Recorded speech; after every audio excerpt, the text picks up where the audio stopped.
जनाब मैडम ने ये दिखाने की कोशिश की कि डॉक्टर आए हैं इनसे पर्सनली इनके साथ सेल्फी लेने के लिए, फ़ोटो खिंचवाने के लिए।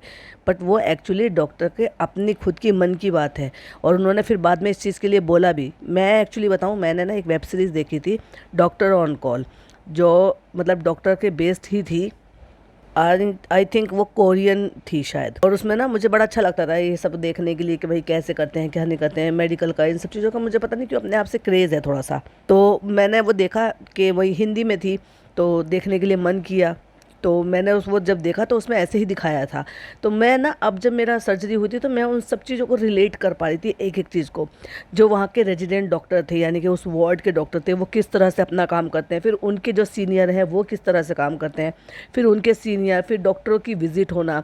तो ये सब जो ना, उनमें से ही मैंने जो वो वेब सीरीज़ देखी थी, उसमें जो सीनियर डॉक्टर थे वो उनका एक अलग तरीके का ना एक शौक कह लो, खासियत कह लो, या फिर उनके मन की बात कह लो। वो अपने हर पेशेंट के साथ एक फ़ोटो लेते थे जब पेशेंट बिल्कुल ठीक हो जाता था, और वो फ़ोटो अपने केबिन में लगाते थे। और वही सारी चीज़ें हमने इन डॉक्टर के बारे में भी जो जनाब ने बताया था, तो वो उनके अपना मन का शौक़ है, अपने मन की चीज़ है, या फिर यूँ कह लो कि अपना जो है कलेक्टिव, उनको जो है अपना कलेक्शन बनाना है, या यूँ कह लो कि वो मेमोरी रखना चाहते हैं कि उन्होंने किस तरह के कैसे कैसे पेशेंट को ट्रीट किया, कैसे कैसे करके उनको नई ज़िंदगी दी। तो वो फ़ोटोशूट जो है वो कराते हैं पेशेंट के साथ, और फिर वो अपने उन्होंने वेटिंग एरिया में हॉल में लगाया था। लेकिन जनाब मैडम ने ऐसे करके दिखाया जैसे ये बड़े महान सेलिब्रिटी हैं और इनके साथ वो डॉक्टर की टीम पूरी फ़ोटो खिंचवाना चाहती है। भाई वो डॉक्टर है, उनको सांस लेने की भी फुर्सत नहीं होती है, और अगर कोई काम हुआ है तो वो उनकी अपनी चीज़ों के लिए हुआ है जो वो शुरुआत से फॉलो करें, और उनके लिए मैटर नहीं करता कि भाई तुम लोग कितने बड़े सेलिब्रिटी हो या नहीं हो। सो कॉल्ड टीवी एक्टर की जगह अब तो तुम्हें व्लॉगर ही कह सकते हैं। लेकिन उन्होंने जिन जिन को ट्रीट किया, फिर वो चाहे गरीब हो, छोटा हो, बच्चा हो, लेडीज़ हो, जेंट्स हो, हर किसी को जिसको भी ट्रीट किया है, उन्होंने सबके साथ फ़ोटो लिया है और वो अपने वेटिंग एरिया में लगाया हुआ था। लेकिन जनाब मैडम ने दिखाने की ये कोशिश की के वो आए हैं इनके साथ फ़ोटो खिंचवाने के लिए, जो कि जैसे कि आम जनता फ़ोटो खिंचवाने के लिए इनके पास आती है। और जनाब इतरा के, और पहन के, इतराने से याद आया, पहना क्या हुआ था? क्या यहाँ पे जो है कैट वॉक करनी थी आपको? मॉडलिंग करने आए थे? ये जो अबला झबला सा जो पहनकर आ गए थे, मतलब वही है ना जो मैंने जो पिछले पॉडकास्ट में बोला था, चोर चोरी से जाए, हेरा फेरी से ना जाए। मतलब जो पहला सीन हमने देखा उसमें सिंपल सा जनाब ने एक ट्राउज़र टाइप का पहना हुआ है, टी शर्ट पहनी हुई है। ये कंफर्टेबल कपड़े हैं भाई, ठीक है आप अस्पताल में रुक रहे हो, अस्पताल में सब कुछ कर रहे हो, तो ये सबसे ज़्यादा कंफर्टेबल कपड़े होने चाहिए, जिससे कि आपका जो फोकस है वो अल्लर झल्लर कपड़े, झलक मार कपड़े, या ढीले ढाले लूज से कपड़े, इन सब को फैशन को ना दिखाते हुए आपका पूरा फोकस पेशेंट पर हो। सो वो कपड़े तो ठीक थे, लेकिन जिस दिन जा रहे थे भाई साहब, क्या सोचा था जनाब ने कि मीडिया पर्सन आ जाएंगे, घेर लेंगे, फ़ोटो शूट होगा, फिर वो जगह जगह जो है चैनलों पे सर्कुलेट होगा, पर वो तो सारा पचका हो गया। हमें तो वहाँ पे आरती पार्टी भी दिखाई दी, लेकिन हुआ तो कुछ नहीं, ना मिर्च मसाला पे, ना किसी और चैनल पे कुछ भी देखने के लिए नहीं मिला। वो अलग बात है कि अब यही लोग अपनी वीडियो को सर्कुलेट कर कर उनको दे दें, फिर वो डाल दें, तो वो बात अलग है। लेकिन क्या पहन रखा था, चलिए रिव्यू तो करते हैं शुरू से, तो बने रहिए पॉडकास्ट के साथ। जो भी पॉइंट ज़्यादा अच्छे लगते हैं, वैलिड लगते हैं, प्लीज़ अपनी ओपिनियन ज़रूर मेरे साथ शेयर कीजिएगा, और अगर मैं कुछ भूल जाती हूँ तो वो भी ज़रूर बताइएगा। Hi friends, welcome back to my channel. Channel में न्यू है तो चैनल को सब्सक्राइब कर लें, और साथ ही साथ बेल आइकन प्रेस कर दें, जिससे कि हमारे आने वाली वीडियो के नोटिफिकेशंस आपको पहले ही मिल जाए। आजकल ये चल रहा है भाई, मैं पहले आपको अवेयरनेस के लिए बता दूँ, फिर लोग कहते हैं तुम तो पर्सनल बातें करती हो। मेरा एक कनेक्ट है मेरी ऑडियंस के साथ, उनको अच्छा लगता है अगर मैं अपने पर्सनल एग्जाम्पल देती हूँ, या मेरे आसपास जो हुआ है मैं उसी को तो एग्जाम्पल दूंगी। तुम जो कमेंट कर कर आ रहे हो तुम्हारे घर में क्या हो रहा है जिसके बारे में मैं जानती ही नहीं हूँ, तो मैं तुम्हारे बारे में कैसे एग्जाम्पल दूंगी? आप मुझे अपने एक्सपीरियंस बताओ, मैं आपका एग्जाम्पल दे दूंगी। भाई जो मैं अपने आसपास देखूंगी, या जो चीज़ों से मैंने सीखा है, समझा है, जाना है, मैं वही चीज़ें तो, या मैंने एक्सपीरियंस की है, मैं वही तो बताऊंगी। या ज़बरदस्ती की बस कहानियाँ बना लूँ अपने पेट से? अब बहुत सारे लोगों को बुरा लगता है, कई सारे तो बस यही कमेंट करते हैं तुम तो अपनी बढ़ाई करती रहती हो। अरे भाई, मैंने अगर बढ़ाई वाले काम करे, तुम्हें लग रहा है कि भाई मैंने बढ़ाई वाले काम करे, तो ऑब्वियसली मैंने बढ़ाई वाले काम करे होंगे, मैं तारीफ़ तो कर नहीं रही खुद की। और मेरे से कोई गलती होती है, पचका होता है, या मैंने कोई नया एक्सपीरियंस लिया होता है, वो भी मैं सारी चीज़ें आपके साथ शेयर करती हूँ। आप अपनी स्टोरी मेरे साथ शेयर करो, कोई भी आप अपनी स्टोरी मेरे साथ शेयर करो, कुछ नया सीखा, नया जाना, नया समझा, मैं वो डेफिनेटली शेयर करूँगी, क्योंकि ये चैनल क्या है, ये अवेयरनेस फैलाने के लिए तो है। तो चाहे फिर वो किसी भी वे में हो, चाहे जो जनाब, मैडम या कोई भी व्लॉगर अगर कुछ गलत कर रहे हैं उसके बारे में बताने में हो, या कोई नई चीज़, अगर मैंने वो प्लेन क्रैश के बारे में भी कुछ चीज़ें जो है अपने पॉडकास्ट में बोली तो उसमें भी लोगों को एतराज़ था कि तुमने तो उसके बारे में बोल दी। भाई मैं कोई पर्सनल ज़िंदगी थोड़ा यहाँ पर दिखा रही हूँ, उसके लिए मेरा अपना व्लॉग चैनल है, लेकिन और उसमें भी शेड्यूल वीडियो चल रही है। करंट वीडियो का तो मौका ही नहीं मिल रहा है, क्योंकि ना मैं शूट कर पा रही हूँ ज़्यादा और ना ही मैं जो है वो अपलोड कर रही हूँ। वो मेरी शेड्यूल्ड वीडियो है जो मैं 12 दिन अस्पताल में थी, मैं नहीं एडिट कर पाई थी, उतने दिन का स्टॉक में सब सामान पड़ा हुआ था, फिर घर आ गई, फिर वो नहीं एडिट कर पाई, तो धीरे धीरे रोज़ एक एक वीडियो शेड्यूल करती हूँ और उनको अपलोडिंग पर रख देती हूँ और टाइम होता है अपने आप खुल जाता है। लेटेस्ट तो अभी तक मैं पहुँची ही नहीं हूँ। जो भी अपलोड हो रही हैं वो शेड्यूल्ड वीडियो अपलोड हो रही हैं मेरे व्लॉग चैनल पर। लेकिन ये चैनल ऐसा है कि कुछ भी अगर समाज में गलत हो रहा है तो भी बताने का है, हमारे इंडिया में कोई चीज़ दुख है, सुख है, कोई अच्छी चीज़ है वो भी बताने का है। तो उसमें आपको एतराज़ है तो भाई मत आओ, प्लीज़ मत आओ, अपना टाइम बचाओ और मेरा भी टाइम बचाओ, क्योंकि आपके कमेंट पढ़ती हूँ उसमें मुझे भी टाइम लगता है, क्योंकि मैं तो सबके ही कमेंट पढ़ती हूँ और रिप्लाई भी ज़रूर देती हूँ। क्योंकि मैं अगर अपने ऑडियंस का रिप्लाई नहीं दूंगी तो फिर मेरा क्या ही फ़ायदा, मेरी ऑडियंस मुझसे क्यों जुड़ती है। मैं क्यों बार बार कहती हूँ कि अपने पॉइंट ऑफ व्यू मेरे साथ शेयर करो, इसलिए ना, क्योंकि मैं भी इंसान हूँ, बहुत सारी चीज़ें मेरे से चूक जाती है या मेरा नज़रिया कुछ और है। कई बार मेरी जो सब्सक्राइबर्स हैं वो चीज़ें बता देती हैं जो मेरी दिमाग नहीं सोच पाता है, या मुझे उनकी बातों से कुछ नई चीज़ें सीखने को मिलती हैं, तो इसलिए मैं कनेक्ट हो पाती हूँ।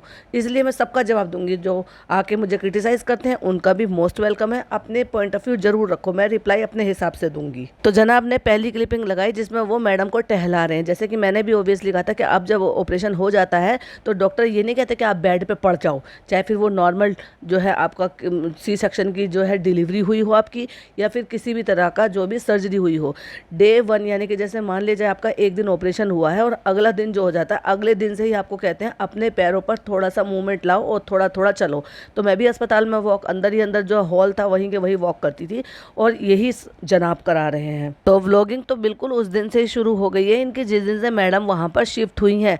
वो अलग बात है कि कुछ क्लिपिंग रखी हैं और ज़्यादातर क्लिपिंग नहीं रखी होंगी, लेकिन शूटिंग तो उस दिन से ही शुरू हो गई थी। अब मैंने तो वो भी बोलकर जस्टिफाई कर दिया इस बात को भी कि भाई अब इनके पास कोई काम नहीं है, कोई और अर्निंग सोर्स नहीं है, और अगर वो बना भी रहे हैं तो बनाने दो, लेकिन बनाने में भी कुछ लिमिट होनी चाहिए। मतलब आप समझ रहे हो ना कि ओवर नहीं करना चाहिए। अब कौन कौन सी चीज़ें ओवर थी वो भी आपके साथ शेयर करूंगी। आप छोटी सी क्लिपिंग, जैसे कि अभी जनाब घुमा रहे हैं, है ना, अब किसी से तो कहा होगा कि भाई तुम कैमरा लेके यहाँ पे खड़े हो जाओ और मैं मैडम को हाथ पकड़ के घुमा रहा हूँ, एक सीन ले लिया। उससे हमें ये पता चल गया कि भाई मैडम ठीक है और वो मूवमेंट कर रही हैं और वो घूम फिर रही हैं। लेकिन ज़्यादा जहाँ करा है वो पे भी बताऊँगी। तो छोटी सी क्लिपिंग आप शेयर कर लेते अपनी ऑडियंस के साथ बताने के लिए। इतना डिटेल में ऐसी चीज़ें बताना, दिखाना, गलत तरीके से दिखाना, वो मुझे ऑकवर्ड लगा थोड़ा सा। जो हॉस्पिटल की यूनिफॉर्म थी ना, वहाँ पर पिंक कलर की मिली थी मेरे को, और वो हॉस्पिटल की यूनिफॉर्म पहनते हुए और उनके साथ साथ क्या तैयारी की थी जब मुझे सर्जरी के लिए लेकर जा रहे थे, वो कुछ भी नहीं शूट किया मैंने, क्योंकि वो दिखाने लायक नहीं था। क्योंकि वो ऐसी मेमोरी थी कि वो मैं खुद भी अपने लिए नहीं रखना चाहती थी। मैंने सिर्फ वो मेमोरी रखी, वो चीज़ें शूट की जो एक्चुअली में मैं कभी भी देखना चाहूँगी। पर जिस तरह से वो मेरे को तैयार किया, ले जाया, मैं वो बताना भी नहीं चाहूँगी एक्चुअली। वो बस मेरे तक ही है। मैं भी याद करती हूँ तो मुझे ऐसा लगता है कि यार क्या है, मतलब आप किसी को सर्जरी के लिए लेकर जा रहे हो, अस्पताल के कपड़े पहनाए और भी स्टॉकिंग भी पहनाई थी, कुछ और चीज़ें भी पहनाया था, और वो नाक कान गले में कुछ नहीं होता, जो कि कभी ऐसे मैंने अपने आप को शादी के बाद कभी नहीं देखा। बड़ा अजीब लगता है, गला नंगा, कान नंगे। मेरे एक्चुअली 3 कान बिंदे हुए हैं और तीनों में मैं छोटी सी बालियाँ और छोटे से टॉप्स पहनती हूँ। तो बिना कान में कुछ पहने हुए, बिना नाक में कुछ पहने हुए, तो वो बड़ा ही अजीब सा लगता है। उस चीज़ को मैं कभी भी अपने लिए भी नहीं देखना चाहूँगी। मैंने जब ऑपरेशन के बाद आपको दिखाया तो एक मोमेंट सिर्फ वो था जो मेरे हस्बैंड ने शूट किया था, जब मेरे को सर्जरी के लिए ले जा रहे थे, तो उसमें भी कैप पहनाई हुई थी, जो हेड पर कैप पहना देते हैं, और पूरा चादर से मेरे को कवर किया हुआ था। और एक जगह जहाँ मैं बहुत ज़्यादा घबरा रही थी और ठंड की वजह से काँप रही थी, और मैं ओटी के बाहर थी, यानी कि एक ऑपरेशन थिएटर जो अंदर से बना हुआ होता है, फिर उसका जो बाहर वाला वेटिंग एरिया होता है, वहाँ पर मैं खड़ी हुई थी। तो वहाँ पर जब तक मुझे अंदर नहीं ले जा रहे थे तब तक मेरे हस्बैंड को वहाँ पर अलाउ किया हुआ था। तो वो खड़े हुए थे और वो देख रहे थे कि मैं ठंड की वजह से बहुत ज़्यादा शिवरिंग कर रही थी। तो वो मेरा माइंड डाइवर्ट करने के लिए बात कर रहे थे कि किसको बुला दूं घर से, बताओ तुम आप परी को बुलाओगी या अर्श को बुलाओगी। तो मैं उनसे कहती कि मेरे बेटे को बुला लो, क्योंकि वो नहीं आया था, परी तो मेरे पास ही थी 3-4 दिन से। बस उसके बाद फिर जब आपने अगली क्लिपिंग देखी होगी तो उसमें मेरे घर के कपड़े थे, जिसमें मैं लग रही थी कि हाँ अगर मैं ऐसा रिकॉर्ड करूंगी तो अब मुझे सही दिखेगा। तो उतना रिकॉर्ड करो, ठीक है, आप व्लॉगर हो, आप दिखा रहे हो, आप चीज़ें रख रहे हो, उतना दिखाओ, ओवर मत करो। अब ये प्रॉपर व्लॉगिंग नहीं हो रही है तो क्या है। अब इसको आप इन्फॉर्मेशन समझ सकते हो कि अगले क्लिपिंग में अपना तकिया रख रहे हैं सोफे पे, फिर अगली क्लिपिंग में अपने बेडशीट रख रहे हैं, यानी कि जो ब्लैंकेट वहाँ से मिला हुआ है वो रख रहे हैं सोफे पे। तो ये तो प्रॉपर व्लॉगिंग हो गई ना। अगर आपने सिर्फ इन्फॉर्मेशन देने के लिए या कलेक्टिव चीज़ें जो है वो शूट करी हैं तो सिर्फ कलेक्टिव चीज़ें दिखाइए ना। गुड मॉर्निंग हो गई है चाय के साथ, और भाई कितना नाक को सुड़क सुड़क करते हो भाई, नाक को छिनक कर साफ करके आ जाओ ना, क्यों इतना सिक सिक सिक सिक करते रहते हो, कितना इरिटेटिंग करता है कैमरे के पास। और अगर कमरे में पिन ड्रॉप साइलेंस है और उसमें ऐसे करे, क्या जरूरत क्या है अपने आप को। और ऐसे मैंने नहीं देखा भाई किसी और को ऐसे करते हुए। सलमान खान भी इतना फ्रिक्वेंटली इतनी जल्दी जल्दी नहीं करते। आपकी नाक जो है वो ब्लॉक रहती है क्या एवरी टाइम। सोफे पे चाय रखी हुई है जनाब, सुड़क सुड़क करते हुए, सुड़क सुड़क करते हुए नहीं, सिप सिप नहीं, वो तो चाय सिप सिप करते हैं, सुड़क सुड़क मतलब नाक को सुड़क सुड़क करते हुए यहाँ पे बैठे हैं काली टी शर्ट में, और जो है फिर से अपना बताने ज्ञान बांटने बैठ गए। पूरे व्लॉग में सिर्फ ज्ञान ही बांटा है। और भाई अब आगे जब पॉइंट आएंगे तो वो भी आपके साथ शेयर करूँगी, क्या मुझे बहुत ही अजीब लगा। और एक ही व्लॉग में कितनी बार बोलोगे 11 दिन हो गए, 11 दिन हो गए, 11 दिन हो गए। भाई एक बार में बोल दिया, समझ में आ गया, आप इतने तारीख को आए थे, आप इतने दिन हो गए, ठीक है। बार बार रिपीट एंड रिपीट इरिटेटिंग कर रहे हो। तो बस मैं चाय पी रहा हूँ इस व्यू के साथ। अब इसमें बताओ क्या आपको क्या लगेगा, कहीं तुम हिल स्टेशन पे छुट्टियां मनाने आए हो कि इस व्यू के साथ हम नज़ारे का मजा ले रहे हैं। अस्पताल में कौन मजा लेता है, कौन व्यू देखता है यार। व्लॉगिंग के चक्कर में बिल्कुल ही पगला गए हो। यही सोफा मेरे 11 दिन का साथी था। अरे भाई सोफा, चलो अब फिर लोग कहेंगे कि तुम तो अपने ही गाती रहती हो। मेरी बेटी ना ज़मीन पर सोती थी, क्योंकि मैंने जैसे आपको से कहा कि जनरल वार्ड में इसलिए रही क्योंकि मुझे घबराहट होती है, मुझे बहुत परेशानी होती है। तो इसलिए मैंने ही चूज़ किया कि नहीं, मैं जनरल वार्ड में जाऊंगी। क्यों? क्योंकि वहाँ पर बहुत सारे लोग होते हैं और हमें हिम्मत मिलती है उनकी फैमिली से बात कर कर, उनको देख कर, उन सब चीज़ को देख कर अकेलापन फील नहीं होता। वरना जितना बीपी मेरा इस दौरान बढ़ा हुआ था ना, उस वहाँ पर सर्जरी से पहले, वो और ज़्यादा बढ़ जाता अकेले रह रह कर, सोच सोच कर। तो हिम्मत मिलती है उनकी फैमिली से बात कर कर, देख कर। इसलिए तो वहाँ पर किसी को बेड अलाउड था सिर्फ, और जो एक भी अटेंडेंट होता था वो रात को 10 साढ़े 10 बजे के बाद, जब पर्दे सब कर्टेन अपने अपने जो है डाल लिया करते थे बेड के आसपास जो कर्टेन लगे हुए थे, तब मेरी बेटी नीचे बेडशीट बिछाकर और ब्लैंकेट वगैरह हमारे घर के थे तब वो सोती थी। तुम तो सोफे पे सो रहे हो, अच्छा सब कुछ सब चीज़ें मिल रही है, और फिर भी ये मेरा साथी था, ये साथी था। अरे भाई अगर तुम्हें ज़मीन पे भी सोना पड़ता ना अपनी बीवी के लिए, तो भी आपको गिला शिकवा करने का कोई अधिकार नहीं बनता था। शुक्र मनाओ उस खुदा का कि इतनी बड़ी चीज़ों से बाहर निकल कर आए हो। आपको इन सारी चीज़ों को तो बहुत पीछे छोड़ दो, इंसान इनके बारे में सोचता तक नहीं है जब वो इतना सारा जो है ना ये पार कर कर आया हो, इतना सारा दुख को। यहीं पे मैं सोता था, दीपिका यहाँ पे बैठी रहती थी, वो कहता था अच्छा खासा स्वीट ले रखा है आपने, और मैं यहाँ पे बैठ के चाय पी रहा हूँ। और बस आज 11 दिन हो गए। 2 बार बोल चुके हो 11 दिन हो गए हैं, 11 दिन का साथी है, 11 दिन हो गए हैं। अरे भाई कितनी बार बोलोगे। तो आज हम जो है डॉक्टर का इंतजार कर रहे हैं, और उसके बाद वो गो हेड देंगे, फिर हमें वो बताएंगे, फिर वो जो एक ड्रेन पाइप लगा हुआ है, एक जो गले में लगा हुआ है, फिर वो निकालेंगे। और फिर लोगों ने जो सवाल पूछे, क्योंकि बहुत सारे लोगों को नहीं पता था, लेकिन मुझे भी एक्चुअली ये पता था, क्योंकि बहुत सारी जगह पे ऐसे मैंने देखा है, सुना है। हालांकि वहाँ पे सर्जरी ब्लॉक में मैंने उन 8 बेड में किसी के साथ भी ये सब चीज़ नहीं देखा, लेकिन एक्चुअली जब मैंने मैडम का फर्स्ट टाइम देखा तो मैंने उसको गूगल कर चेक किया। तो वो होता है एक्चुअली आपको जो भी एंटीबायोटिक, जो भी दवाइयाँ, जो भी कुछ दिया जाता है फ्लूइड के रूप में, वो उसके थ्रू दिया जा सकता है। अगर आपको किसी की भी वेन ना मिलने की भी प्रॉब्लम होती है या फिर स्वेलिंग की होती है, जैसे कि मैं बताऊँ मेरे राइट हैंड में हमेशा मिल जाती है, लेकिन मेरे लेफ्ट हैंड में बिल्कुल नहीं मिलती। और मेरे इतने ज़्यादा टेस्ट हुए थे कि उस जगह पर इतने सारी सुइयाँ लगी थी कि लिटरली पंचर हो रहा था, और हर जगह जहाँ निशान पड़ जाते थे वहाँ नीला पड़ जाता था।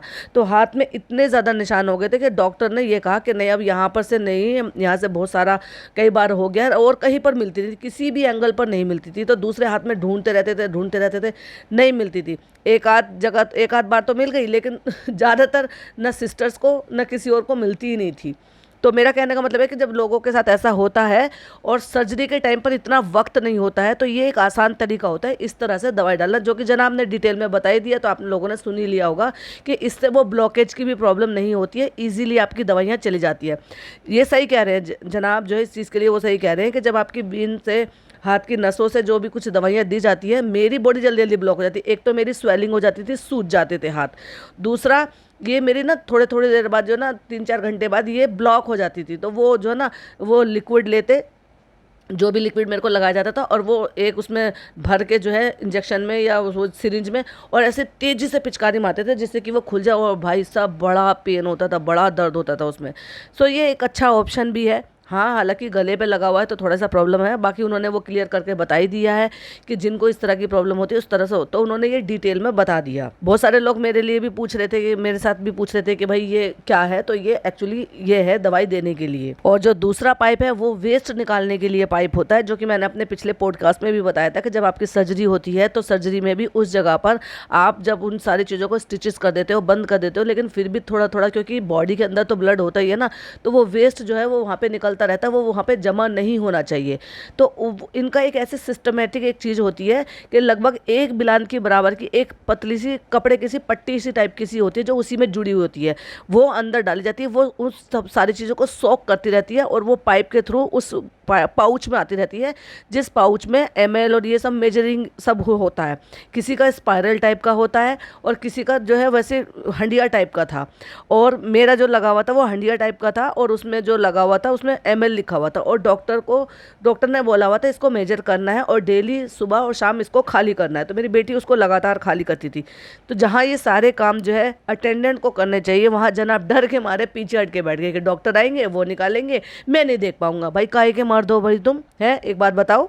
वो औरत इतना सब कुछ झेल रही है, सब कुछ कर रही है, और फिर दूसरा वो खुद से बता भी रही है कि मुझे डर लग रहा है, क्योंकि जब मुझे ये लगाया था तब तो मैं बेहोश थी, लेकिन अब जब ये निकालेंगे तो मुझे सोच सोच के इसके बारे में डर लग रहा है। तो तुम्हें तो उसे सांत्वना देने के लिए, हिम्मत देने के लिए वहाँ रहना चाहिए था, हाथ पकड़ के कि नहीं कुछ नहीं होगा, देखो आसानी से हो जाएगा, देखो हो गया, बस हो गया। इनसे ज़्यादा हिम्मत तो भाई मेरी बेटी में, इनसे आधी से भी कम उम्र की है। तो आज हम जा रहे हैं अपने घर अगेन, 5वीं बार बोल रहे हैं 11 दिन के बाद। भाई सुन लिया, और कितनी बार बोलोगे, लेकिन अभी एक पड़ाव पार हुआ है, क्योंकि डॉक्टर ने वो बड़ी बीमारी बता दी थी, तो उसकी वजह से आगे भी इन सब चीज़ों को फॉलोअप में रहना पड़ेगा। इन सारी चीज़ों के लिए टाइम टू टाइम स्क्रीनिंग करानी पड़ेगी, टेस्ट कराने पड़ेंगे, और लगातार फॉलोअप में रहना पड़ेगा। क्यों? क्योंकि ये तो जो बीमारी है ना, ये है ही ऐसी। कुछ लोग जो बहुत ज़्यादा किस्मत वाले होते हैं, मैडम भी बहुत अच्छे से किस्मत वाली हैं, और इतनी सारी दुआओं ने असर भी किया है उसके बच्चे के लिए, बच्चे की वजह से, क्योंकि एक मासूम के साथ जो है उनका साथ जुड़ा हुआ है। तो जितने भी लोग अगर इनकी आदतों से वाकिफ़ हैं, इनको पसंद नहीं भी करते हैं, लेकिन उन्होंने उस छोटे से बच्चे की वजह से इनके लिए इतनी ब्लेसिंग, इतनी दुआएं दी हैं कि वो सारी दुआओं को अल्लाह ताला ने सुना और इनको इस सारी चीज़ों से मुक्त करा दिया। लेकिन फिर भी इंसान है, डॉक्टर हैं भाई, आगे तक की वो जानते हैं इन चीज़ों के लिए। अब अल्लाह ताला ने तो देखो सबकी दुआएं सुन ली हैं, इंशाल्लाह ये आगे ठीक ही रहें। बट ये है कि इंसान के मन में डर तो रहता ही है, तो इसलिए अब इनको आगे के लिए भी बहुत ध्यान देने की ज़रूरत है। अपने खान पान, अपने लाइफस्टाइल, इन सब चीज़ों की भी बहुत ज़्यादा ध्यान रखने की ज़रूरत है, plus time to time screening कराने की भी ज़रूरत रहेगी। बशर्ते कि अचारी, चिकन, मटन, तेल, ये सब मैडम उसमें कम ही लेकर आएँ, और कम से कम ऑयल में ये सब चीज़ें खाना। अब देखो ये सब चीज़ तो मैडम नहीं रोक सकती, ठीक होने के बाद वो किचन में नज़र ज़रूर आएगी, खाना पीना बनाते हुए, खिलाते हुए। अब आगे भर भर के भगोने बन के फिर से दावतें करेंगी या नहीं करेंगी, या इन सारी चीज़ों से, इस बीमारी से, कहते हैं ना अच्छे अच्छे लोग जो ना बुरे वक्त में बहुत सीख ले लेते हैं। तो मैडम ने सीख ली है कि नहीं ली है, ये तो आने वाले वक्त में पता चलेगा। अभी तक तो लग नहीं रहा है कि सीख ली है। जनाब ने इतनी दुआएं, इतनी दुआएं, इतनी दुआएं करवाते करवाते करवाते करवाते कई सारी लाइनें बोली, लेकिन आखिरकार जब अब व्लॉग डाला तो उसमें लोग मुझे कह रहे हैं तुम ध्यान से सुनो, पहले रिव्यू करने से पहले उन्होंने क्या बोला है। एग्जैक्टली मैंने सुना है, उन्होंने एक ही मुद्दे को बहुत बार खींचा, और खींचकर उन्होंने ये कहा कि जहाँ इतनी सारी हेट मिल रही थी वहीं इतना सारा प्यार भी मिल रहा था। हेट तो देना लोगों ने बंद कर दिया था, लिटरली पागल हो गए हो क्या, सुनाई नहीं देता या दिखाई नहीं देता। इवन रेडिट वाले भी इस चीज़ के लिए पोस्ट कर रहे थे और उन्होंने मैडम को गलत सलत चीज़ें बोलना, कमेंट करना भी बिल्कुल बंद कर दिया था, जस्ट बिकॉज क्योंकि उसका छोटा सा बच्चा है, इनका गलत वक्त चल रहा है और सभी इस चीज़ का वेट कर रहे थे कि जल्दी से जल्दी मैडम ठीक होकर आ जाए। लेकिन कहीं ना कहीं सबको उम्मीद भी यही थी, क्योंकि वही वाली बात है ना, अभी फिर वही कहावत मुझे दोबारा बोलनी पड़ेगी, चोर चोरी से जाए, हेरा फेरी से न जाए, क्योंकि इनकी आदतों में ना शुमार हो चुकी है वो सारी चीज़ें, बस चुकी है, रम चुकी है, इनकी नसों में दौड़ चुकी है वो चीज़ें। तो इनको जो करना है वो एक्चुअली ये करेंगे। ये चीज़ों से सीखते नहीं है, टाइम से सीखते नहीं है। वही चालू का हाल है, वही मैडम का हाल है, वही जनाब का हाल है। जनाब इतने मैच्योर नहीं हो पाए कि जब मैडम डर रही थी कि वहाँ पे अब डॉक्टरों के पास खड़े होकर वो सारे काम करवाते जिसके लिए उनकी बीवी का डर लग, तुम आईसीयू में नहीं रह सकते थे उसके पास, तो चलो भाई वो तो तुम्हारी मजबूरी थी, पर अभी जो मैडम का वो जो रिमूव हो रही थी चीज़ें जिसके लिए वो डर रही है, तब तो तुम वहाँ पे हौसला बढ़ाने के लिए रह सकते थे ना। आज भी बालकपन ही है, बच्चेपन में ही रहते हैं। और ये बालकपन और ये बच्चापन, ये हीरोगिरी है, हीरोपंती नहीं है तो क्या है ये, कि जिस दिन डिस्चार्ज होने के लिए बैठे क्या झबला झोला छापिए, पड़ोसी देश का फैशन है ये। क्योंकि किसी ने किसी ड्रामे में पहना था और मुझे किसी ने कमेंट करके बताया था कि कोई एक्टर है वहाँ का जिसका ये फैशन है, वो इस तरह की ड्रेस वगैरह पहनता है। तो ये पहनकर यहाँ पे आने की, सीधे साधे से कपड़े पहनकर नहीं आया जा रहा था। वही बात की जाए मैडम की, तो मैडम अब वही करने वाली हैं, आगे भी वही करने वाली हैं। जब जनाब इतना अनाप शनाप बक रहे थे तो तब भी तो चुप कराया जा सकता था कि नहीं ऐसे नहीं बोलो। बहुत सारे लोगों ने, क्या आप लोगों ने देखा है, नहीं देखा है कि लोगों ने पॉडकास्ट बनाने बंद कर दिए, लोगों ने आपको गलत कहना बंद कर दिया, रेडिट वालों ने गलत बातें करनी बंद कर दी, तब तुम लोगों को दिखाई नहीं दिया था? क्योंकि वो जो वक्त था वो सब समझ रहे थे कि तुम लोगों का नाजुक वक्त समझ गुजर रहा है। और सब में इतनी इंसानियत थी, रेडिट वालों में भी थी, पॉडकास्टर में भी थी, सब में थी। जो रिएक्शन दे रहे थे ना, सब में इतनी इंसानियत थी कि सब ने आपको बुरा भला कहना और आपको क्रिटिसाइज करना बिल्कुल रोक दिया था और सब दुआ करने में लग गए थे। लेकिन तुम लोग ना ढाक के तीन पातों, वही के वही, अपना काम निकल गया तो फिर आगे फिर वही अपने सब पुराने अवतार में। और चालू की तो खैर बात ही की क्या, वो तो उसने तो पूरा बदला लिया। क्योंकि मेरे सब्सक्राइबर भी मुझे कमेंट कर रहे हैं कि आप उनके लिए इतना इमोशनल हो रही हो, सब कुछ कर रहे हो, लेकिन ये तो देखो, ये तो बहन भाई भी आपस के सगे नहीं है। जब बहन ने अपना बच्चा खोया था, क्या वो दुख नहीं होता है अपनी औलाद खो देना? अगर ये औलाद का जब ये भी पता चल जाता है ना कि हम एक्सपेक्टेड है और हमने जो है आज ही हमने टेस्ट किया है और आज ही जो है हमें पॉजिटिव रिजल्ट मिला है, तो ही माँ जो है ना वो माँ बन जाती है और उसके अंदर जो जान होती है ना वो उसके साथ कनेक्ट हो जाती है। और अगर वो 1 महीने का, 2 महीने का, 3 महीने का या वॉट एवर जितने भी टाइम का हो और किसी के साथ ऐसा हो जाए कि खुदा ना करे उसका बच्चा ना रहे, तो उसको कितना दर्द और कितनी तकलीफ होती है। एक जान जाती है तो वो क्या दुख नहीं होता है? और तुम लोग सेलिब्रेशन मना रहे थे, इवन उसकी खुद की माँ कैट वॉक कर रही थी, फैशन इतरा इतरा के दिखा रही थी, लहरा लहरा के हाथ दिखा रही थी, मेहंदी दिखा रही थी, जबकि इन सारी चीजों को कई दिन बीत चुके थे। वो अपना बच्चा खो चुकी थी और उसके बाद ईद का वक्त पड़ा था, तो जरूरी था एक दिन पहले ही मेहंदी लगवाना, क्योंकि ईद से एक दिन पहले ही तो मेहंदी लगती है ना। तो माँ में इतनी थोड़ी भी गैरत रही कि मेरी बच्ची इस दुख से गुजर रही है तो मुझे ऐसे टाइम में मेहंदी लगा के दुल्हन नहीं बनना चाहिए। और ना भाई में इतनी शर्म थी कि पार्ट 1 और पार्ट 2 करके ईद का सेलिब्रेशन डाला। तो ये सारे के सारे एक ही थाली के चट्टे बट्टे हैं, जैसे तुम हमारे करोगे वैसे हम तुम्हारे करेंगे, या तो यूं कह लो कि चालू ने ये सोच लिया तुम डाल डाल मैं पात पात। तो जैसे डॉक्टर बताएंगे वैसे वैसे हम करते जाएंगे। लेकिन अल्लाह ताला का शुक्र है कि जो मेजर पार्ट था सर्जरी वो अल्हम्दुलिल्लाह आराम से हो गई और मैडम जो है रिकवर भी अच्छे से कर रही है। उसमें तुम्हारा क्या पार्ट था ये बता दो? तुम्हारा तो कोई पार्ट था ही नहीं और तुमने क्या ही मैडम का सहारा लगा दिया होगा। जब मैडम रूम में आ गई हैं और उनको सिर्फ एक टाइम के लिए आपके सपोर्ट की और आपकी सहानुभूति की या आपकी प्रेजेंस की ज़रूरत थी, भैया आप जो है वहाँ पर आईसीयू में तो कुछ कर ही नहीं सकते थे क्योंकि आप तो बाहर रहते थे। वही अपना फैशन, वो अपना नौकरों से काम कराना, खुद तो हिलकर अपनी चाय तक नहीं बना सकते हो, एवरी टाइम तुम्हें 2 बंदे चाहिए थे वहाँ पर। फिर वही वाली बात आ जाएगी। मैं अपनी बात, मैं तो अपने एक्सपीरियंस बताऊंगी ना। मेरी बेटी एक बिल्डिंग से दूसरी बिल्डिंग, जो ऑल इंडिया मेडिकल है ना, वो पूरा का पूरा एक सिटी की तरह से बसा हुआ है और उसमें एक बिल्डिंग जो है वो अलग चीज़ के लिए, दूसरी बिल्डिंग वो अलग चीज़ के लिए। तो कई बार जो है ना कई टेस्ट जो है ब्लड सैंपल ले जाकर, स्लिप ले जाकर वो एक बिल्डिंग जा रही है, फिर दूसरी बिल्डिंग जा रही है, फिर वहाँ से रिपोर्ट मंगाए जा रहे हैं, डॉक्टर कह रहे हैं कि वहाँ से वो वाली रिपोर्ट लेकर आओ, फिर रिपोर्ट लेकर आ रही, फिर अदर किसी डॉक्टर के साइन चाह रहे हैं। वो भागा दौड़ी करती रहती थी। कई बार बेचारी को दिन का खाना भी पूरा नसीब नहीं होता था, तो मैं उसका खाना लेकर वहाँ पर रख लेती थी। रखा रहता था, खाना ठंडा हो रहा है, वो इधर भाग रही है उधर भाग रही है, क्योंकि अटेंडेंट तो एक ही अलाउ करते हैं। जनाब ने तो जरा भी मशक्क़त नहीं करा, अपना खुद के काम, चाय डलवाना, चाय बनवाना, कुछ भी काम करवाना, उन सब के लिए निक्कू और धर्म को दोनों को रखा हुआ था। धर्म दिन में चले जाते थे, धर्म दादा जब तक आते थे जब मैडम और उसकी मम्मी जो है बच्चा लेकर यहाँ पर आती थी, मैडम की मम्मी। और निक्कू तो परमानेंट इनके पास ही रुका रहा है। जब भी तो कह रहे हैं कि ये तो 4 दिन से 5 दिन से घर ही नहीं गए हैं, तो तुमने क्या ही मशक्कत कर ली मैडम के लिए। यस, अभी आगे की बहुत सारी चीजें बची हुई हैं, अभी वो भी करनी है। वो भी बता दो कि क्या करना है भाई, जब इतना सब कुछ डिटेल में बता ही रहे हो। और इतने सब डायलॉग मारने के बाद, और मैडम देख रही होंगी आराम से कि इतना सब कुछ बोल रहे हैं, उसके बाद मैडम की तरफ को कैमरा मार के कहते हैं, ready to go home. Yes, इतने ज़्यादा डार्क सर्कल, बिना फिल्टर के फेस का, या लाइट प्रॉपर नहीं है क्योंकि इनके घर में तो प्रॉपर लाइट आती है।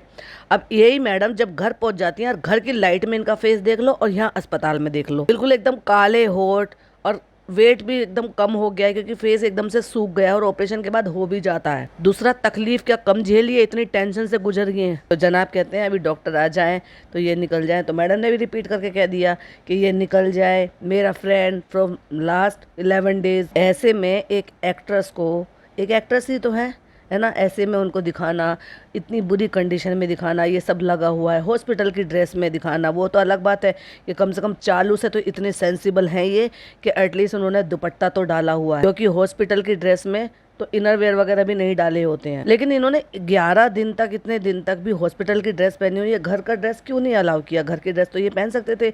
मैंने दूसरे दिन, तीसरे दिन मैंने चेंज कर ली थी।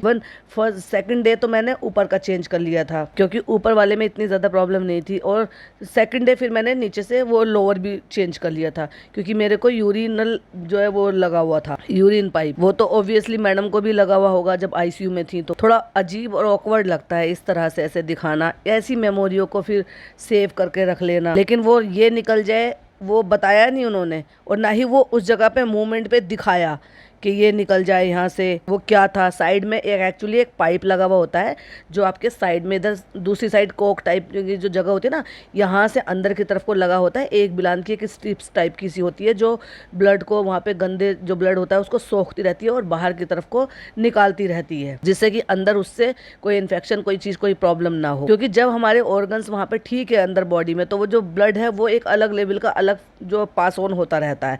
लेकिन अगर वही कट लग जाता है तो वो ब्लड का जो है ना कुछ और मतलब एकदम चेंज हो जाता है। पूरा डिटेल में तो मुझे नहीं पता, लेकिन डॉक्टर यही कह रहे थे कि वो जो गंदा होता है, गंदा ड्रेनेज होता है, उसको बाहर निकालना जरूरी होता है। तो शुक्र मानो कि वो नहीं दिखाया है इन्होंने, जितना शूट करा था तो उसे भी दिखा सकते थे।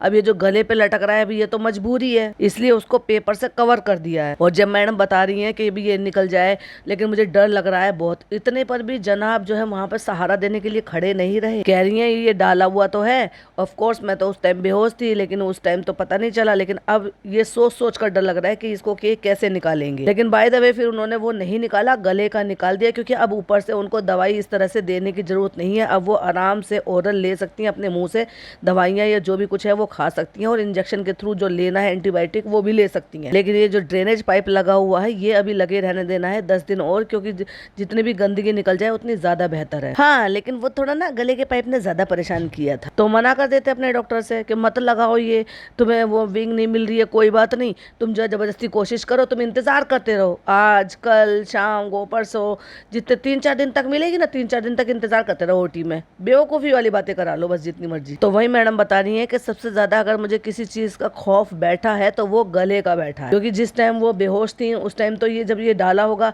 फिर जब उनको होश आया होगा, सबसे पहले उन्होंने ये चेक किया होगा, ये देखा होगा कि भाई मेरे गले पे ये इस तरह से लगा हुआ, तो वो उसको देखकर डर रही होंगी। और जब वो निकालने के लिए डॉक्टर आए, भाई साहब बाहर आके खड़े हो गए भाई खिड़की पे, डरपोक कहीं के, अभी तक भी मैन चाइल्ड ही रहेंगे, वो निकालना है, मुझे उससे बड़ा डर लगता है। मैंने कहा पीपी मैं बाहर खड़ा हो जाता हूँ। बड़ा अच्छा काम किया। कहते दर्द वर्द होगा, मैं नहीं देख पाऊंगा, मेरा मन करता है कि मैं पास जाऊं, लेकिन मैं पास जा नहीं सकता अभी। क्यों भाई, क्यों? कोई मना थोड़ी ना करते हैं। अगर कोई और अटेंडेंट नहीं है, हस्बैंड अटेंडेंट, तो हस्बैंड को ही यूज करते हैं वो। और निकल गया तो उन्होंने कहा हाँ निकल गया, लेकिन उन्होंने ड्रेनेज पाइप नहीं निकाला, उसको चेंज कर दिया है और कहा है कि अभी कुछ दिन के लिए वो रखना है, बशर्ते कि वो घर पे जो ना उसके साथ कोई छेड़खानी ना करे और उसको कम से कम तमीज के साथ उसको मेंटेन करके रखें। और जब तुम वहाँ पे थे ही नहीं और तुम तो खुद डर के मारे बाहर खड़े हो गए, तो फिर ये पूछने का मतलब क्या बनता है कि पेन हुआ था? ऑब्वियसली वो डरी हुई थी, तो कहती है कि हाँ थोड़ा सा हुआ था, कि जब वो निकल रहा था तो पता चल रहा था कि कुछ अंदर से निकला। मैंने कहा ना एक बिलांत का अंदर होता है, वो बहुत अच्छे से निकाला। मैं बोल बोल के थक गई हूँ, बहुत अच्छे से काम किया कि 15-20 मिनट जो है लेटो, मैं तब तक ब्लिंक करके आता हूँ, फिर उसके बाद निकलते हैं। उसके बाद फिर से बैठ गए, वही टाइट शर्ट पहन के जिसमें बाइसेप भी टाइट हो रहे हैं, 3-4 रिंकल पड़ रहे हैं, झबला झोला छाप प्लाजो पहन रखा है, इतने बड़े बड़े जैसे लेडीज का प्लाजो पहन रखा हो। अस्पताल में हो, छुट्टी करा के घर जा रहे हो, कहीं फैशन शो में जा रहे हो क्या, कान फेस्टिवल में जा रहे हो? छठी बार बोल दिया है। और 11 दिन के बाद अब हम घर जा रहे हैं। नहीं, सेकंड को, अरे सेकंड को हम आए थे। अब उसमें भी जिरह हो रही है कि 11 दिन हो गए हैं या 10 दिन हुए हैं या 12 दिन हुए हैं। मुझे ये एक चीज समझ में नहीं आ रही, अगर आपको समझ में आई हो किसी को तो जरा बताना।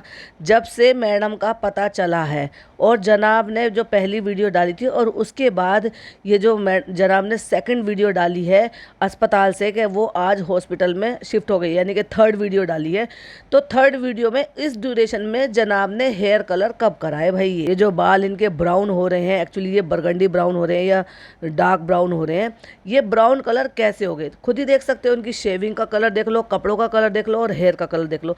ये कलरिंग कराने का इनको टाइम कब मिला? एक ही बात को बार बार दोहरा रहे हैं उसको लेंदी बनाने के लिए कि ऐसा वाला ट्यूमर था, इसको हमें मॉनिटर करना पड़ेगा। ऑब्वियसली आप ये सारी बातें अभी कुछ देर पहले ऑलरेडी बोल चुके हो, तो क्या भूल जाते हो क्या मैंने क्या रिकॉर्ड कर लिया क्या नहीं? तो पीछे जाके सुन लिया करो। तो फिलहाल जा रहे हैं हम घर। अब तुम्हें समझ में आया कि जनाब ने ये कपड़े क्यों पहने थे? क्योंकि जनाब को ये पता था कि ये जो डॉक्टर हैं ये अपने पेशेंट के साथ फोटो लेते हैं, सेल्फी लेते हैं, तो कम से कम और कुछ नहीं। अच्छा, कपड़े इसलिए नहीं बदलवाए मैडम के क्योंकि उनको हॉस्पिटल के कपड़ों में पेशेंट दिखाना है कि ये पेशेंट है, क्योंकि अगर मैडम कपड़े बदल लेती तो पता नहीं चलता जनाब पेशेंट है या मैडम पेशेंट है। इसलिए जनाब ने ये झोला छाप ढीला ढाला सा प्लाजो जो बेल बॉटम पहले ज़माने में चला करती थी, शशि कपूर और ये आपके ऋषि कपूर और अमिताभ बच्चन जब उन्होंने अपने ज़माने में 80s के ज़माने में वो पहना करते थे, वो वाली पहन के, क्योंकि उनको तो सो कॉल्ड जो है ये दिखाना है ना हम सेलिब्रिटी हैं, हमें फ़ोटो खिंचवाना है तो हम उसी हिसाब से कपड़े पहनेंगे। कोई अच्छे नहीं लग रहे थे आप, उससे ज़्यादा अच्छे कपड़े में तो उसमें लग रहे थे जिसमें आप मैडम को टहला रहे थे। फिर डॉक्टर्स की टीम आ जाती है, फिर फ़ोटो खींचा जाता है, फिर हर एक फ़ोटो को जूम कर करके उनको थैंक यू बोला जा रहा है और उनका नाम ले लेकर उनको बताया जा रहा है, इनका भी थैंक यू, इनका भी थैंक यू, और ये डॉक्टर है, ये डॉक्टर है, क्योंकि ये डॉक्टर का अपना एक पर्सनल है। वो चाहते हैं कि जितने भी पेशेंट उन्होंने जो है ऑपरेट किए हैं और उनकी सर्जरी की है, जो ठीक हो गए हैं, सारे के सारे सबके साथ वो फ़ोटो लें और उन फ़ोटो को वो अपने उसमें लगा दें, अपना जो भी उनका वेटिंग एरिया है। तो इसलिए जनाब ने ये सब कपड़े पहन के तैयार हो गए हीरो वीरो बन के। चलो डॉक्टर आ गए हैं, अब हम निकलते हैं। और मैडम ने कपड़े बदल लिए हैं और भाई क्या क्या यार, क्या मेलोड्रामा है ये। कौन अस्पताल को इतना प्यार करता है भाई? अस्पताल अल्लाह ताला किसी को ना दिखाए, किसी दुश्मन को भी ना दिखाए। अस्पताल कोई अच्छी चीज है क्या? क्योंकि हमने पिक्चर भी क्लिक कर ली है, क्योंकि उनकी बड़ी इच्छा थी। ये तुम सेलिब्रिटी नहीं हो जिस तरह से तुम दिखा रहे हो कि उनकी बड़ी इच्छा थी कि तुम्हारे साथ फोटो खिंचाना। वो तो अपने हर पेशेंट के साथ खिंचाते हैं, एक चाहे 5 साल का बच्चा हो या 3 साल का बच्चा हो। और मैडम हॉस्पिटल के कपड़े तो बदल नहीं रही हैं, लेकिन मैडम बार बार दुपट्टे बदल रही हैं भाई। और इस टाइम ऐसे भर भर के फिल्टर लगा दिया है कि मैडम ऐसी हो गई हैं ओफो, कि जैसे ये मैडम कोई और थी और इससे पहले वाले सीन में मैडम कोई और थी। एक फोटो लगा रही हूँ, जरा स्क्रीन की तरफ देखिए। ये अब लग रहा है भर भर के फिल्टर लगाने के बाद, और ये वो था जो मैडम का पहला सीन उन्होंने दिखाया था अभी इसी व्लॉगिंग में। देखिए स्क्रीन की तरफ। चलो रेडी हो जाओ, अब मस्त निकलते हैं, अपने घर में चलते हैं। सनग्लास लगा के हीरो बन के, कुर्ता ये पहन के, अबला झबला पहन के निकल पड़े हैं भाई। तुम परेड करने जा रहे हो या कान फेस्टिवल में जा रहे हो? अरे चाय आ गई, मैं चाय पी लेती हूँ जल्दी से, मैं चाय पी लेती हूँ। वही क्रिंज पना भाई क्या चाय का ऑब्सेशन है मैडम। और जनाब अपनी बीवी के लिए थर्मस में से चाय भी कप में नहीं कर सकते, उनके लिए भी निक्कू दादा की हेल्प चाहिए। हाँ चलो व्लॉगिंग उनसे करा रहे, वो तो समझ में आ रहा था, जब वो शूट ही वही कर रहे थे, शीशे में दिख गए थे कि वही शूट कर रहे हैं, वो सब कुछ कर रहे हैं। अब सोचो ये जो नौकर है ना, ये घर पर भी रह रहे हैं, हॉस्पिटल में तो है, अब ये घर पर भी रहने वाले हैं। तो जनाब ने कौन से एफर्ट कर लिए अपनी बीवी के लिए? एक चाय तक तो डाल नहीं सकते कप में, खुद तो पी रही है, कहती आप भी आधी पी लो, आप भी आधी पी लो, बहुत अच्छी चाय बनकर आई है मेरे लिए। 7वीं बार बोला आफ्टर 11 डेज गाइज अब हम घर चलते हैं। आपको ना इस व्लॉग का नाम यही रखना चाहिए था, आफ्टर 11 डेज, पर कोई बात नहीं, आप मत रखना, मैं रख लूंगी। फिर मैडम को प्यार कर लिया, चूम लिया, मास्क पहन लिए, मतलब कमरे तक तो इनको इन्फेक्शन हो नहीं रहे थे।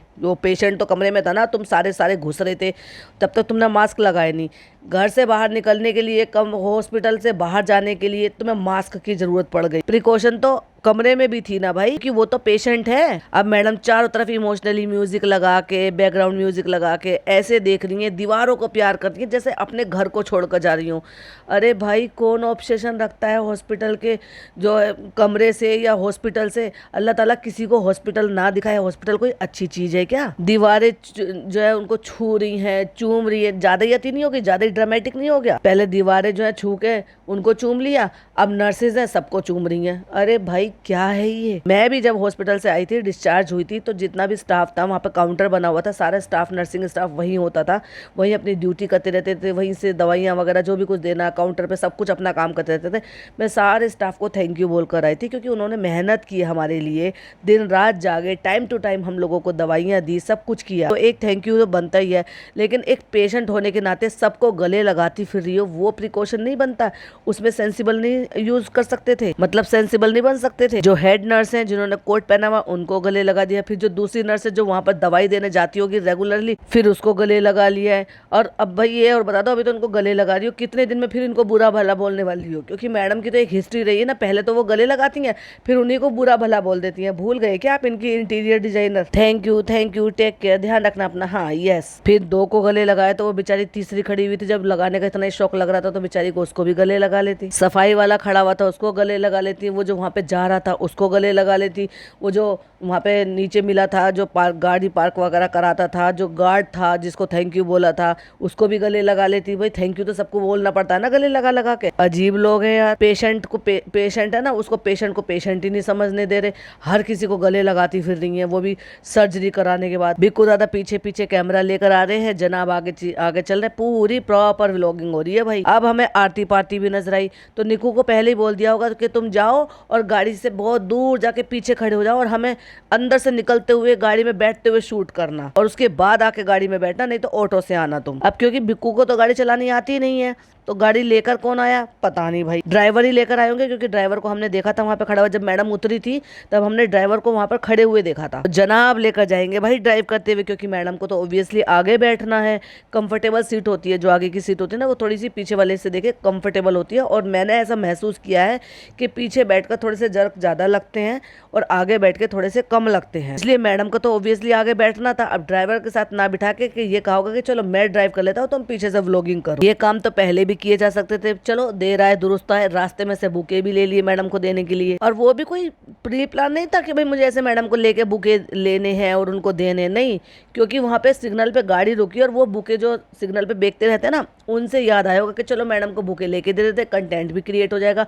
उसको शूट भी कर लेते हैं, कि उसको बुलाया होगा कि भैया एक बुके दे दो, निकू से कहा होगा तुम कैमरा ऑन कर लो, फिर वो फूल लेके लेते हुए दिखा दिया। और जो एक्चुअली जब जनाब उनसे ले रहे हैं तो वो कहाँ से शूट हुआ है? मैडम के हाथों से शूट हुआ, पेशेंट के हाथों से शूट हुआ है भाई। नहीं नहीं नहीं नहीं, बिक्कू दादा नहीं करा, लेकिन इतना आगे हो गए हैं शूट करने के लिए कि लिटरली ऐसा लग रहा था कि जैसे मैडम ने शूट किया हो, और फिर धीरे धीरे करके कैमरा पीछे हो गया है, फिर वो बुके वहां से आया है, फिर वो बुके मैडम को दिया गया है, और वहीं से सामने से शीशे में से दिख भी रहा है कि कोई लड़का छोटा सा बच्चा बुके बेच रहा है बाहर खड़ा हुआ। बहू इतने सारा कुछ तकलीफ झेल कर आई है, बहू जो है इतना बड़ी सर्जरी करा कर आई है, इतनी बीमारी से फ्री होकर आई है, घर में इतना ठंडा वेलकम, मतलब कोई भी नहीं था क्या? उन्हें पता नहीं था कि डिस्चार्ज होकर वो आ रहे हैं, निकल गए हैं? बस कौन? जो मैडम के अपने सगे हैं, मतलब खुद का बेटा और खुद की माँ, वही कूदते फिरते नजर आ रहे थे, एक्साइटेड नजर आ रहे थे। बाकी की पलटन तो बाद में आई है एक एक करके, क्योंकि जनाब को वैलिडेशन जो चाहिए थी कि नहीं हमारी फैमिली जो है ठीक है, देख लो तुम, हम तुम्हें जो है बता रहे हैं, जता रहे हैं कि सब एक एक करके आ गए। इवन जच्चा होने के बावजूद भी चालू भी आ गई गाउन पहने पहने ही। क्या ऊपर 7th फ्लोर से नीचे आने के लिए चालू से सूट नहीं बदला जा रहा था, या अब भी तेरे को सूट आने बंद हो गए हैं? नहीं सिखा रही है, हाय मम्मा ऐसे कैसे करेगा बताओ जरा, हाय मम्मा वो खेल रहा है, कोई बच्चा आया हुआ है जो अब उससे अच्छी बॉन्डिंग हो गई होगी, कोई वहीं कहीं मोहल्ले का या इनके सोसाइटी का ही होगा, वो आगे है खेल रहा है, माँ बहुत एक्साइटेड है, बच्चे को खिला रही है। पहले कैमरेमैन आया है, क्योंकि कैमरेमैन अंदर आएगा तभी तो दरवाजे से एंट्री को शूट किया जाएगा, और घर में बच्चे और नानी के अलावा और कोई नहीं है, पापा जी हैं। तो पापा जी से मिलने के लिए कमरे का दरवाज़ा बनता, कमरे का दरवाज़ा खोला तो वहाँ पे शीतल उनको जो एक्सरसाइज करा रही है। कितना ठंडा रिएक्शन अपने देवते को देखकर, यानी कि अपने नाती को देखकर तो बड़ा अच्छा रिएक्शन दिया, हंसे मुस्कुराए खुश होके ये बोला है शालू पे गया है, पूरा शालू पे गया, और ये कह रहे आ गए, ठीक है आ गए। कितना ठंडा सा रिएक्शन पापा जी का। लिफ्ट के बाहर खड़े हो गए बिक्कू दादा, लिफ्ट का दरवाजा खोला, फिर मम्मा आई है निकल के बच्चे की, फिर उन्होंने एंट्री करी है। और बच्चा भैया ऐसे ही होते हैं, बच्चे बच्चे अपने मौज मस्ती में खेलते रहते हैं। उसको भाई इनको क्या लगा कि बच्चा आएगा चिपट जाएगा, गोदी में आने के लिए कहेगा, लेकिन बच्चा अपना खेलता रहा, कुर्सी उठा के कोने में ले जाकर बैठ गया। और जिस तरह से उसने अपने पापा को इग्नोर करा है ना भाई, इग्नोर करने लायक ही है वो। नानी खुश हो रही थी, उनको लगा कि कुर्सी पे बिठाने के लिए अपनी माँ के लिए कुर्सी लेकर आए, लेकिन वो कुर्सी ले जाके सोफे के पास बैठ गया, मुंह फिरा के दूसरी तरफ। देखो देखो कितना एक्साइटेड है वो भाई, अपने बच्चा अपने धुन में खेल रहा है। रुहान मम्मा कहाँ है, नानी भी कह रही है रुहान मम्मा आ गई, और वो अपना खेलने में लग रहा पड़ा है। बच्चों को इतना नहीं है, और खास तौर से उसको जब उस टाइम खेलना है उसका मूड नहीं है इस तरफ। कमरे का दरवाज़ा खोल के जब खास तौर से तो इनको पता चल जाना चाहिए था कि भाई वो लोग आ गए हैं, तो वही आते जब वहाँ से, चलो माना कि भाई एक्सरसाइज का टाइम है जो चल रही है, फिजियोथेरेपी चल रही है उनकी, तो जनाब मैडम ने ही दरवाज़ा खोल दिया, तो जनाब का चश्मा नहीं उतरा भाई। कमरे में घर में आने के बाद भी ना ना ना चश्मा नहीं उतरेगा, फैशन में कमी नहीं होनी चाहिए। एक बार पूछ लिया, दो बार पूछे ठीक हो पापा, ठीक हो, हाँ ठीक हो पापा, ठीक हो, ये सारी चीज़ें तो पापा को पूछनी चाहिए थी।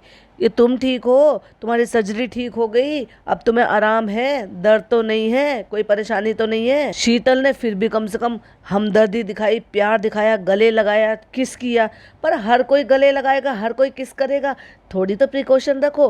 वो अलग बात है कि वो लोग अपना प्यार जता रहे हैं, पर तुम लोग तो कम से कम अस्पताल में तो बड़ी तुमने ये कि किसी को आने नहीं दिया, मना कर दिया, मैंने ही मना किया था ज्यादा लोग नहीं आएंगे, क्योंकि एक्चुअली वो आए नहीं थे, आना नहीं चाहते थे। और क्या झोला सा पहन के शशि कपूर के स्टाइल में भागा भागा भागा भागा दौड़ा कर रहे हैं बच्चे के साथ। जब भाग के जा रहे हैं ना बच्चे के पास, तो बच्चा चिल्ला चिल्ला के कह रहा है नो, वो इंटरेस्टेड नहीं है तुम्हारे साथ खेलने के लिए, वो खुद से खेल रहा है। भाई क्यों इरिटेट कर रहा है बच्चे को, कह रहा है तुम्हारा भाई है, छोटा भाई है, छोटा भाई है, वो उससे कई गुना ज्यादा बड़ी उम्र का भाई है। क्या नाम है, तो वो कह रहा आधा, कि उसका आदर्श नाम है। जबरदस्ती दिखाने के लिए कि बच्चे के साथ कह रहा रूहान टी, रूहान सी, वो अपनी धुन में खेल रहा है बच्चा। और जिस तरह से इग्नोर मार रहा है ना भाई अपने पापा को लग रहा है कि पापा बेटे की कितनी अच्छी बॉन्डिंग है। ये बेड किसने बनाया बेटा, तो वो कह रहा धना। आप समझ गए, जो धना दीदी है इनकी घर में, जो मैडम की धना दीदी है वो। अब जब हर टाइम अपनी माँ को चाय पीता हुआ देखेगा तो बच्चा तो यही कहेगा ना कि हाँ चाय है, और वो कह रहा है कि ये क्या है, चाय है, तो वो कहती है कि नहीं ये मेरी दवाई है। तो तुम सारे दिन चाय पीती रहती हो बच्चे को, तो बच्चे को सिखाया भी वही है, तो इसलिए वो मुंह से चाय ही बोल रहा है। अच्छा ये बताओ शीतल दीदी, जो वो दीदी कैसे हो गई भाई इतनी बड़ी, वो खुद उसका इतना तुमसे भी ज्यादा बड़ा बच्चा है, उस बच्चे से भी ज्यादा बड़ा बच्चा है। उस कहती है कि शीतल दीदी, वो दीदी कैसे हुई, पहले तो मुझे बताओ दो, ये कौन से एंगल से वो दीदी हुई, बताओ। वो कैसे कराती है पापा को एक्सरसाइज, तो कह रहा अब्बू, क्योंकि पापा तो तुम कह रहे हो, वो तो अब्बू कहता है, लेकिन कैसे कराती है वो तुमको दिखाने में इंटरेस्टेड नहीं है बच्चा। बच्चे के इससे कंटेंट बना के खेलना शुरू कर दिया जनाब ने आते के साथ ही। वही धाक के तीन पात, ये ना सुधरने वाले भाई। इसी के पीछे पीछे कैमरा लेके दौड़ रहे, बेचारा छुप भी गया अपने बेड के पीछे, वहां पे भी कैमरा ले जाके बेचारे को वहां से भी कैप्चर कर रहे हैं। और अब फाइनली एंट्री होती है। मुझे मम्मी से भी ज्यादा अम्मी ने प्यार किया, प्यार करने के लिए आ गई है भैया अम्मी। यहाँ गले लग लिए, वहाँ गले लग लिए, यहाँ गीली चुम्मी, वहाँ गीली चुम्मी। अम्मी इतनी गीली चुम्मी मत करो, वो ऑलरेडी इन्फेक्शन में आ जाएगी, ठीक हो।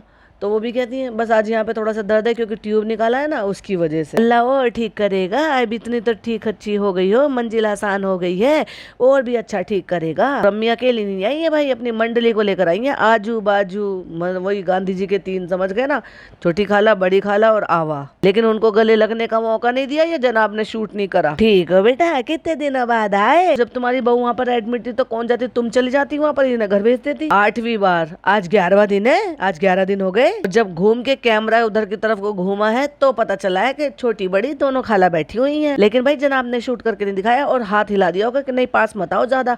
अपनी माँ को भी रोक लेते, सबको रोक लेते कि कोई दीपिका के पास में नहीं आएगा, उसको इन्फेक्शन हो जाएगा, उसको बहुत ज्यादा प्रिकॉशन की जरूरत है। पर नहीं, ये लोग गंवार हैं और गंवार ही रहेंगे। और एक्चुअली मुझे लग रहा है कि ये नेक्स्ट डे की शूटिंग है या उसके बाद की कई घंटे बाद की शूटिंग है, क्योंकि मैडम के टी शर्ट लोअर चेंज हो गए हैं। नहीं, उसी दिन की है, क्योंकि जनाब ने वही काला कुर्ता पजामा पहना हुआ है और बच्चा ब्रश लेकर आया है, क्योंकि उसकी भी ट्रीटमेंट चल रही है, उसका भी लगातार फिजियोथेरेपी चल रही है कि ब्लू कलर लेकर आओ, वो कलर लगा के लेकर आया। अब बताओ, कलर लगा कर लेकर आया, क्या कलर केमिकल से नहीं बने होते जो उठा के अपने गाल पे भी लगवा लिए और जनाब की भी लगवा ली। चलो जनाब के पे तो पूरा मुंह काला कर दो उनका, तो चाहे हाँ मतलब नीला कर दो, नीला रंग लगा हुआ था, पर खुद के क्यों लगवाया? बुद्धि भ्रष्ट हो गई है क्या मैडम की? वो बच्चा है, उसको क्या पता बेचारे को, वो तो खेल रहा है अपने माँ बाप के साथ कि उसमें जो है ब्रश में कलर लगाओ, फिर उनको गाल पे लगा दो और खुद के भी दोनों गालों पे पुतवा लिया। ये कौन सा तरीका हुआ बच्चों के साथ खेलने का भाई? और जनाब को एक्चुअली बंदर बना दिया, नाक पे, दोनों गालों पे, माथे पे, जितना उन्हें अपनी स्किन से प्यार है उतनी उस पर कलर पोत दी। ये मैडम का क्रिंजपना वापस आ गया। आओ अभी तीनों देखेंगे, देखो हम तीनों कैसे लग रहे हैं, गांधी के 3 बंदर लग रहे हो। फिर फाइनली आती है चालू, और वो कब आती है? 9 बजे। बड़ा सा बुके बना के मेंढक की तरह से हिलते दुलते और गाउन पहन कर ही आ गई है भाई। सूट पहनने को बेचारे को आए नहीं होंगे ना, आ नहीं रहे होंगे, ये दिखाना होगा कि देखो मैं कितनी बिजी रहती हूँ, हर 2 घंटे में फीड कराती रहती हूँ, इसलिए मुझे मैक्सी की जरूरत है, तो मैं मैक्सी पहन कर ही आ गई। फिर 13 जून की क्लिपिंग दिखा दी, अगले दिन की क्लिपिंग दिखा दी। ठीक हो? क्योंकि वो वॉक कर रही है वहां पर। हाँ ठीक हो, दर्द नहीं है? हाँ ट्यूब निकाल ली थी तो उसकी वजह से थोड़ा सा दर्द है, जख्म हो जाता है तो थोड़ा फर्क तो पड़ता है, क्योंकि उन्होंने वापस से चेंज किया है। उसके बाद बैठकर जो ज्ञान बांटा था उस पर मैं एक डेडिकेटेड पॉडकास्ट बना चुकी हूँ ऑलरेडी, कि हमें ये कल डालना था, एक ही राग आलाप रहे, हमें ये कल डालना था, हम नहीं डाल पाए क्योंकि वो फ्लाइट का ऐसा हो गया था, वो प्लेन का ऐसा हो गया था, हम नहीं डाल पाए, हमें ये खुशियाँ शेयर करनी थी। अब उसके बाद फिर कहते हैं कि सब लोग जो है ना, अब सब दुख तो होता ही है, लेकिन फिर भी सबको अपना अपना काम तो करना ही होता है, तो इसलिए हमने अपना व्लॉग अपलोड कर दिया। एक बार फिर हम थैंक्स बोलना चाहेंगे हम दोनों, स्पेशली हॉस्पिटल के पूरे स्टाफ को, जिन लोगों ने दुआ करी है उनको। अब एक बंदा रह गया था थैंक यू बोलने के लिए, तो उसका भी फोटो लगा दिया, आते आते उसका भी फोटो खिंचवा लिया होगा, उस टाइम पे व्लॉगिंग नहीं करवाई होगी, या कैमरा मैन इधर उधर हो गया होगा, कहीं एग्जिट के टाइम पर लिखा हुआ है ना एग्जिट, क्योंकि इन्होंने जो है ना वो सारे प्रोसीजर में आसानी करा दी थी इनके लिए, यहाँ तक कि गाड़ी पार्क कराने में भी हेल्प करी थी, तो थैंक यू तो बनता है। थैंक यू इसलिए भी बनता है क्योंकि अभी तो आगे भी जाना है, बार बार जाना है, कहते हैं अभी तो हम आते रहेंगे वहाँ पे इंशाल्लाह, और अभी तो जो है राउंड्स लगते रहेंगे। दुआ करो कि अल्लाह ताला ये राउंड्स ज़्यादा ना लगाए और बस मामला यहीं कहीं ठीक हो जाए। मैंने कहा था ना, जब अपने घर में आ गए हैं तो क्या भर भर के लाइट है भाई, क्या भर भर के इनके जो है ना फिल्टर लगे हैं।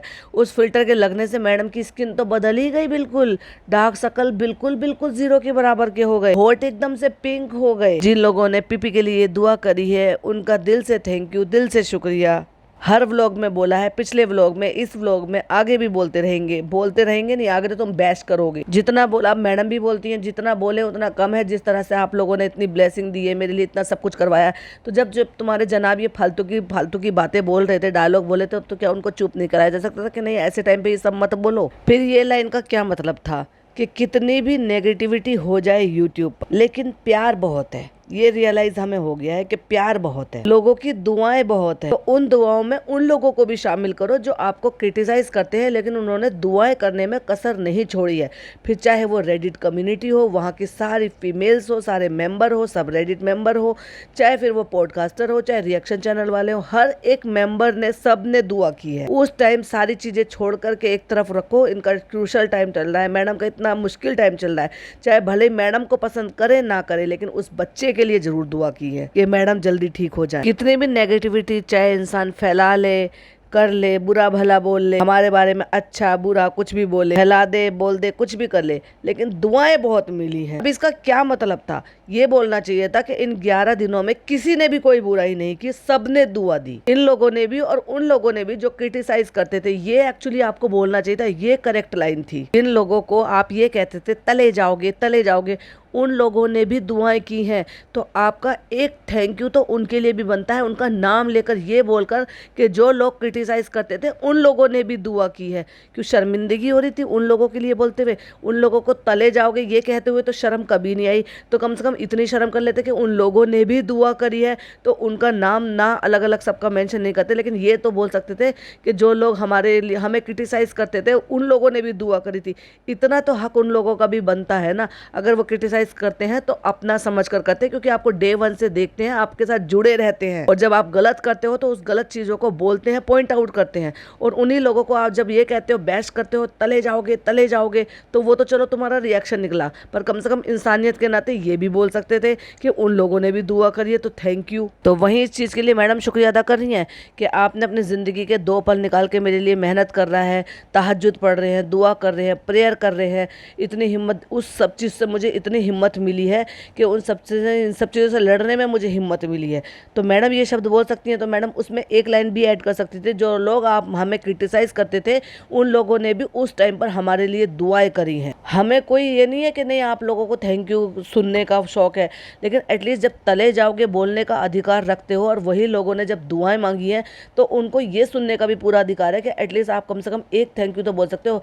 हर किसी को नाम लेकर नहीं बोल सकते, लेकिन सबको लपेट कर एक साथ तो बोला जा सकता था। एनीवे, ये तो नहीं सुधरने वाले, ये ढाक के 3 पात वही सब रहने वाले। आगे ये सारे मौके देते रहेंगे और हम उनके लिए पॉडकास्ट और रिएक्शन चैनल वाले या रिव्यू चैनल वाले या फिर जो भी कुछ है क्रिटिसिज्म करने वाले, वो सब करते रहेंगे। तो आगे तक भी बने रहिएगा, क्योंकि ये मौका देंगे ज़रूर, क्योंकि जैसी इनकी फितरत है।